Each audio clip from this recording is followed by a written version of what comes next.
Dapofet. I need a pod. From a Dapofet plant. I'll find one. Don't worry. Near the shore. They grow by water.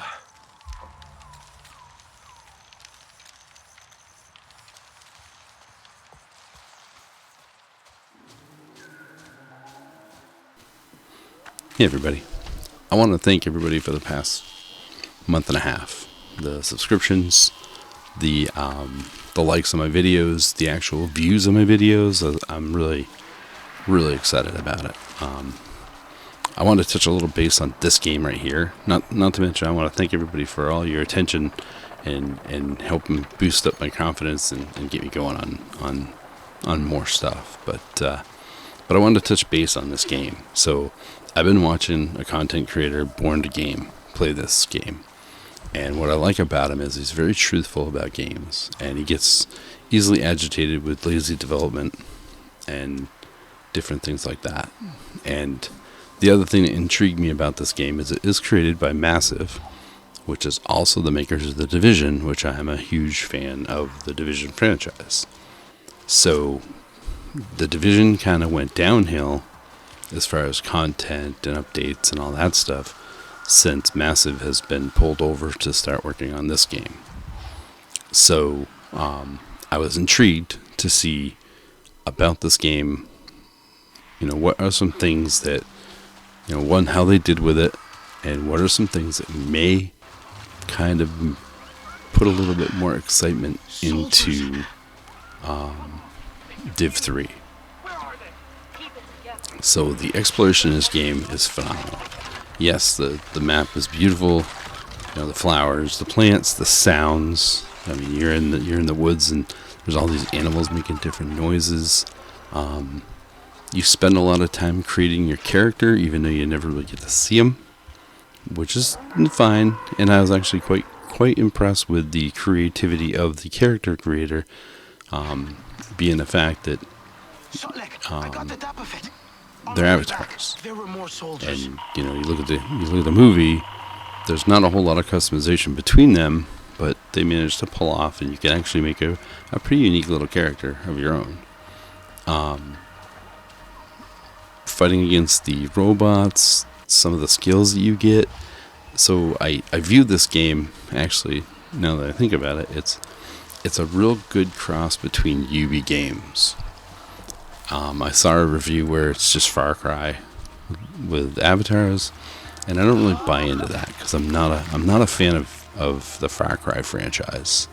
I played the first one, the third one, and I played the fourth one for a little while, but I don't know, I just wasn't really into it. This one has a really cool story, which is cool, but I feel like there's aspects of, it's kind of funny, and I really want your thoughts on this, but I think there are Far Cry aspects. I think there are also Assassin's Creed aspects, and probably a lot of that is just with the traversing, because there's really not too many places you can't go in this game. If you're patient and stuff, you can traverse pretty much anywhere. So the parkour aspect of it, we'll say. There's the map being open like it is very much a Ghost Recon type thing. And some of the mechanics are very much kind of Division-esque. So I kind of think it's a real good wrap of a lot of the Ubi games in general, which I think really does well for it. This is how we heal. I haven't gotten very far into it. I haven't got the Ikran yet. I think I've only probably got maybe I don't know if I have 6 hours in it. I get distracted because just going through the map is really cool. There's a lot of cool stuff to look at. You have a little bit of No Man's Sky with having to scan everything, because at some point you're going to need something. You want to know what it is, and it could just be a mushroom, but if you didn't scan it, you won't know what it looks like or where it is. And so there's some pretty cool aspects with that.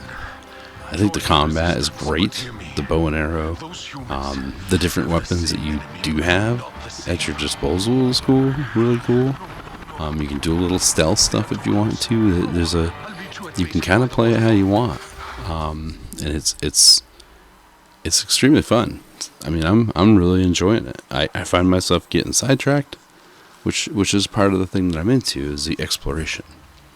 I love getting in and getting lost, and getting on, just heading in the opposite direction, and then go, wow, it makes the game last longer, sort of, because you're not just doing the main quest and moving on.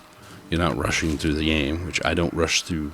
That's why it's hard for me as a content creator, because I don't rush through things. I'm not going to hurry up and blow through and ruin my experience just to get it out there for other people to see first. I feel that that you're not being fair to yourself, and you're not really being fair to the people that watch your videos, because you're just kind of blowing through the game. The thing that really attracted me to the game as watching Born to Game play it was the actual UI, like how things show up on the screen. The icons of things, it just looks really cool. The skill trees, there's so many things that I love the look of it. I think they hit the aesthetic perfectly. And much like Harry Potter, I think I may have watched the first Avatar movie. I can't remember. I think my kids wanted to watch it, so we watched it, but I haven't seen the second one. I wasn't a huge fan of it. But as a game goes, it's really cool to explore and just, play the game. And everything you do, has meaning. When you go hunting, you're not just hunting. You're going to hunt for a purpose, and it's really, really neat. I enjoy it. I've been enjoying it a ton. I just wanted to get this out there. I have another announcement coming up pretty soon, and I'm going to make a different video for that, because I got thinking about it, and I didn't want to combine them all into one. But I appreciate the growth of the channel. I appreciate everybody that's been popping in. Thanks for every like I get. I want to thank everybody for every subscription they give me. I realize likes and subscriptions are free, but clicking the button means a lot. It means a lot for content creators. I mean, I'm subscribed to way more channels than I even watch, because it just means, it's a free thing to do, and it helps out the person that's trying to do something with it, But yeah, the growth of the channel's excited me in views, watch hours, likes, all that stuff. I'm enjoying the stream.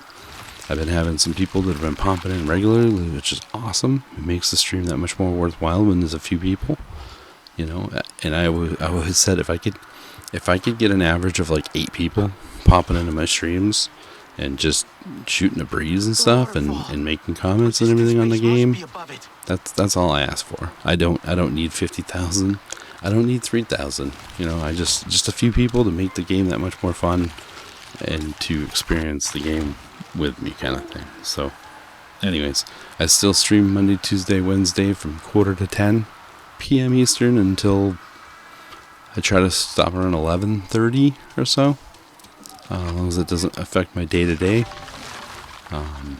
and you go from there. So anyways, I want to thank you for watching. Like, subscribe, comment, let me know if you play this game. Let me know if you bought it. Let me know if you're on the subscription idea. I think the subscription's starting to be lucrative based on the prices that they're putting on these games. I mean, this game was $70 for the base, which basically is just the game. And then it's like $109 for the game and a battle pass, and then $129 for the game, the battle pass, and some extra stuff. And obviously, you want the extra stuff. You also want the battle pass, because there'll be an expansion or something like that with it. So I had to really think about that. Do you buy the game, or do you just do the subscription? And because if you think about it, you probably only play, I shouldn't say this way, but you probably only play most games for probably the first year you own it, with the exception of like the Division, World of Tanks, stuff like that. I mean, I still play the first Division, as you see in my videos. So paying $130 on that game isn't a big deal, because I've gotten 6 years out of it. World of Tanks. It's a free game, but I put money into it. But I've also been playing it for 13 years. So I mean, there's little things like that you have to wonder. Is this game something that you're going to be playing for the next 6 years, or you're just going to play it for like a year, like me with Biomutant? I put 100 hours into it, finished the game, and I haven't been back to it. I'm glad I didn't spend $180 on it or $130 on it. So, but anyways, that's my thought. Just let me know what you think, and tune in. Thanks a lot for stopping in, and take care.